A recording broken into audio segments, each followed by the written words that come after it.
जय हिंद दोस्तों। देखिए आज की इस वीडियो में हम इस तरीके का क्वेश्चन करने वाले हैं। ये हमसे कमेंट करके पूछा गया है कि दो भिन्न वृत्तों के त्रिज्यखंड का क्षेत्रफल बराबर है तो क्या इनके संगत चापों की लंबाई समान होगी और ऐसा क्यों? अगर होगी तो क्यों और नहीं होगी तो क्यों? यानी कि हमको क्या करना है भैया, विद सॉल्यूशन इसको बताना है कि इस संगत चाप की लंबाई समान होगी या नहीं विद सॉल्यूशन, क्योंकि क्यों भी पूछ लिया गया है। ठीक है, तो अब यहाँ पर देखिए क्या कह रहा है, दो भिन्न वृत्तों के त्रिज्यखंड। तो सबसे पहले तो दो अलग अलग वृत्त बना लीजिए, यानी कि दो वृत्त हैं यहाँ पर। ठीक है, यहाँ आप जैसा बन रहा है वैसा मैं बना ले रहा हूँ। ठीक, ये दो वृत्त हमने बना लिए। ठीक है, थोड़ा टेढ़ा मेढ़ा है लेकिन कोई दिक्कत नहीं। ठीक, तो इसमें कहा गया है कि दो भिन्न वृत्तों के, यानी दो भिन्न वृत्त बना लिए अलग अलग। ऐसा कुछ नहीं कहा गया है कि ये वृत्त बराबर हैं, तो ऐसा नहीं कहा गया। भिन्न यानी कि दोनों अलग अलग वृत्त हैं। ठीक है, हमको नहीं पता भैया कितना बड़ा है कौन कैसा है। ठीक, तो इसके त्रिज्यखंड का क्षेत्रफल बराबर है, तो इन दोनों का भैया कोई त्रिज्यखंड होगा, आपको पता है। ये दोनों क्या हो जाएंगे, ये अगर वृत्त का केंद्र O है तो इससे ये मिला रही है, यहाँ पर ये परिधि को मिला रही है, तो ये R और ये R क्या होगी, त्रिज्या होगी। ठीक है, तो ये एक त्रिज्यखंड बन गया। इसी तरह दूसरा ये वृत्त है, यहां भी हम क्या करेंगे, ये त्रिज्यखंड बना लेंगे। तो मान लीजिए इसकी R1 त्रिज्या है इस वाले वृत्त की, और इसकी जो त्रिज्या है ये R2 है, ये इसकी त्रिज्या R2 है, इसका केंद्र O' मान लीजिए। ठीक है, चित्र से ही आपको हर चीज समझ में आ जाएगी। सवाल समझ के चित्र बना लिया मतलब आपको पूरा सवाल आ गया। ठीक है भैया, तो देखो दो भिन्न वृत्तों के त्रिज्यखंड, तो भैया दो भिन्न वृत्त बना लिए, अलग अलग वृत्त बना लिए, और उनके ये क्या हो गए, ये क्या बना लिया हमने, त्रिज्यखंड बना लिया। दो त्रिज्याओं और एक संगत चाप के द्वारा घिरी आकृति त्रिज्यखंड है। अब अगर आप ये सवाल देख रहे हैं तो आपको इसका बेसिक तो पता ही होगा त्रिज्यखंड क्या होता है। ये और ये क्या है, त्रिज्यखंड है। तो इसमें क्या कहा गया है, अब यहां पर देखिए त्रिज्यखंड में एक कोण भी बनता है, तो ये वाला कोण मान लीजिए θ1, और जो ये वाला कोण है ये मान लीजिए आपका θ2 है। अब ध्यान से देखो, मेन बात, अगर आपने चित्र बना लिया तो आप पूरा सवाल हल कर लेंगे। तो यहां दिया गया है दो भिन्न वृत्तों के त्रिज्यखंड का क्षेत्रफल बराबर है। तो ये दो वृत्त के त्रिज्यखंड हैं, ये वाले जो θ1 और θ2 जिसका कोण है, ये दो त्रिज्यखंड हैं, इनका क्षेत्रफल बराबर है। तो भैया जी त्रिज्यखंड का क्षेत्रफल क्या होता है, अगर हमको इस वाले त्रिज्यखंड का क्षेत्रफल निकालना है तो हम क्या करेंगे। तो भैया त्रिज्यखंड के क्षेत्रफल का फॉर्मूला क्या होता है, चलिए लिख लेते हैं आपके लिए एक बार, कि त्रिज्यखंड का क्षेत्रफल त्रिज्यखंड का क्षेत्रफल क्या होता है, θ/360। थीटा मतलब ये जो त्रिज्यखंड का कोण होता है, और πr², r मतलब त्रिज्या। ठीक है, अब भैया ये देखिए, आप इसी फॉर्मूले से आप क्या करेंगे, इसका और इसका क्षेत्रफल बताइए क्या होगा। तो इस फॉर्मूले से अगर इसका क्षेत्रफल देखेंगे तो क्या आ जाएगा, θ1/360 और पाई, और यहां के लिए r क्या है, r1²।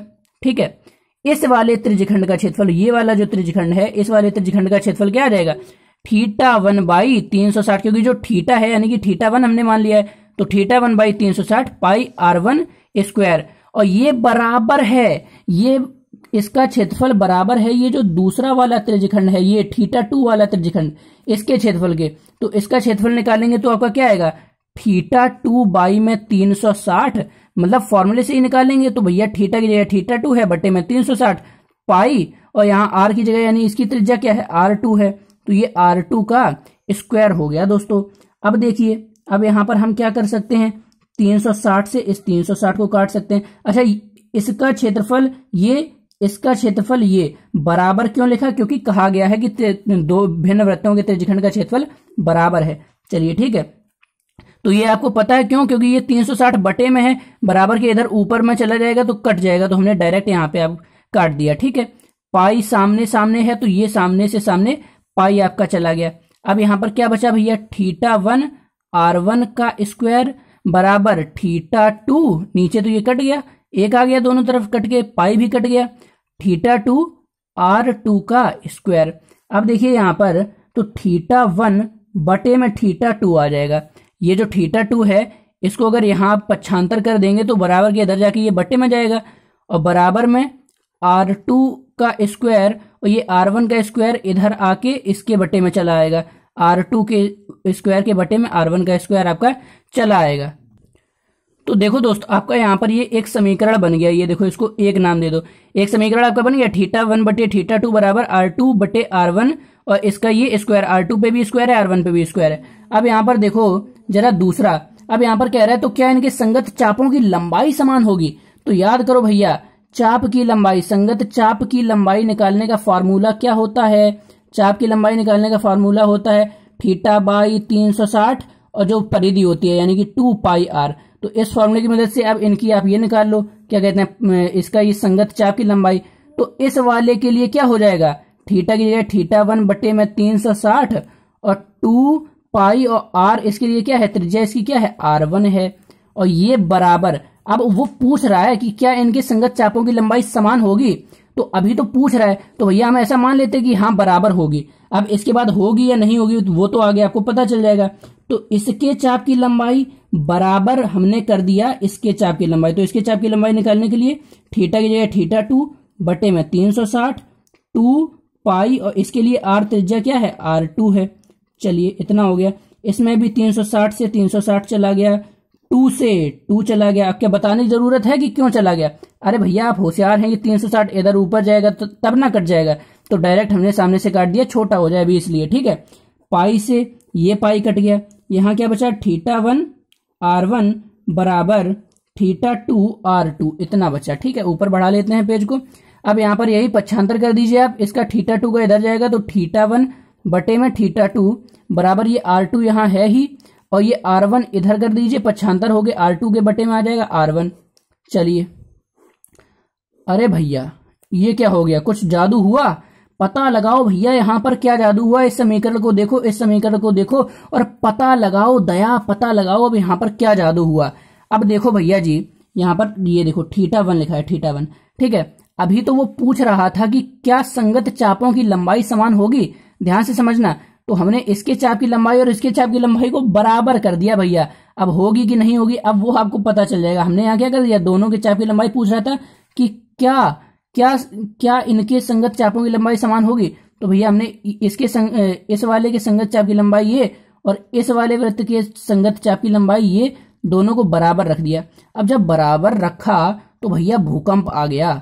यहां पर समीकरण 1 में देखो थीटा बटे थीटा 2 बराबर R2 स्क्वायर बटे में R1 स्क्वायर है, जबकि यहां थीटा 1 बटे थीटा 2 बराबर R2 बटे R1 है। यानी कि इसका मतलब क्या हुआ, अगर हम समीकरण 1 व 2 से बात करें, समीकरण 1 व 2 से, तो इनके देखो LHS, इनके LHS बराबर हैं, LHS बराबर LHS, चूंकि LHS बराबर LHS, पहले का LHS और दूसरे का LHS बराबर है, इसलिए क्या हो जाएगा, इसलिए आपका RHS जो है वो भी बराबर हो जाएगा। RHS के लिए तो आपका रूल होता है LHS LHS बराबर है, यानी कि RHS भी बराबर हो जाएगा, ठीक है। जैसे कि आप समझिए x बराबर y हो और x बराबर z हो, तो यानी कि x जो है वो y के भी बराबर है, x जो है वो z के भी बराबर है। इसका कहने का मतलब क्या हुआ कि जो y है वो भी z के बराबर है, यानी कि LHS बराबर हो तो RHS और RHS भी बराबर होता है। तो यहां से आपका क्या निकल के आ गया, यहां से आपका निकल के आ गया कि R2 का स्क्वायर बटे में R1 का स्क्वायर बराबर R2 बटे R1। क्या ऐसा संभव है बताओ। यहां छोटा सा एग्जांपल लेके समझते हैं। मान लो यहां पर 3 का स्क्वायर बटे में 5 का स्क्वायर है, यानी R2 क्या है 3 है, R1 क्या है 5 है, तो इसका स्क्वायर क्या बराबर होगा R2 यानी कि यही 3 और बटे 5। बताओ जरा, 3 का स्क्वायर बटे 5 का स्क्वायर क्या 3 बटे 5 के बराबर होगा? यानी कि ये आप 3 क्या हो गया R2 हो गया और 5 क्या हो गया R1 हो गया। अब रख के देख लो तो यहाँ 3 बटे 5 बराबर 3 का स्क्वायर बटे 5 का स्क्वायर। क्या ऐसा संभव है? 3 का स्क्वायर 9, 5 का स्क्वायर 25 बराबर 3 बटे 5। तो बताइए जरा, आप काट के देख लीजिए, ये नहीं मिलेगा। 9 बटे 25 3 बटे 5 के बराबर है? अरे नहीं बराबर है, ये असंभव है भैया, ये असंभव है। तो इस एग्जाम्पल से आपको क्या समझ में आया कि R2 का स्क्वायर बटे R1 का स्क्वायर बराबर R2 बटे R1 हो ही नहीं सकता। जो ये बात है, ये बात आपकी क्या है, ये बात आपकी असत्य है, ये बात आपकी असत्य है, गलत है, असंभव है, ऐसा संभव नहीं है। और भैया ऐसा संभव नहीं है यानी कि ये हमने गलत आया कैसे, पता लगाओ कि ये गलत आया कैसे। ये गलत इसीलिए आया क्योंकि हमने यहां पर एक चीज गलत मान ली थी कि चाप की लंबाई बराबर है। अभी यहां पर हमने माना था कि नहीं कि इसके ये जो चाप की लंबाई, तभी तो हमने इसको बराबर रखा। इसके चाप की लंबाई ये और इसके चाप की लंबाई ये, इनको हमने बराबर रख दिया था, इसीलिए ये भूकंप आ गया। और ये क्या है, ये चीज असत्य है। और ये क्यों आया? क्योंकि हमने यहां पर अपनी गलत अवधारणा मान ली थी, यानी कि ये हमने गलत मान लिया था।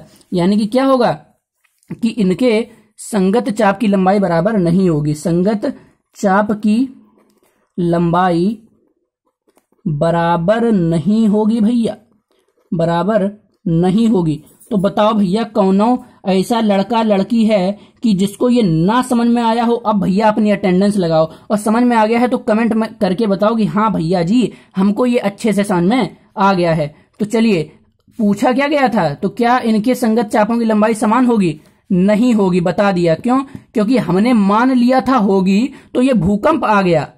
यानी कि ये भूकंप किस लिए आया? क्योंकि हमने ये चीज गलत मान ली थी, यानी कि संगत चाप की लंबाई बराबर नहीं होगी। और आपका पूछा गया था क्यों, तो भैया इतना बड़ा क्यों ही तो बता दिया है हमने। ठीक है, जब पेपर में आप कीजिएगा तो इसको और अच्छे से आप लिख कर कीजिएगा कि माना पहला ये ओ है व्रत और दूसरा व्रत ओ डैश है, इस तरीके से पूरा लिख दीजिएगा। आई होप दोस्तों आपको इसका कंसेप्ट समझ में आ गया होगा, ऐसे सवाल कैसे करेंगे ये समझ में आ गया होगा। तो दोस्तों अगर आपको वीडियो अच्छा लगा है तो वीडियो को लाइक कीजिएगा, चैनल पर नए हैं सब्सक्राइब कीजिएगा। ऐसी वीडियोस आपको मैथमेटिक्स की हमारे चैनल पर मिलती रहती हैं। तो मिलते हैं आपसे अगले वीडियोस में, तब तक के लिए धन्यवाद, बाय बाय, टेक केयर।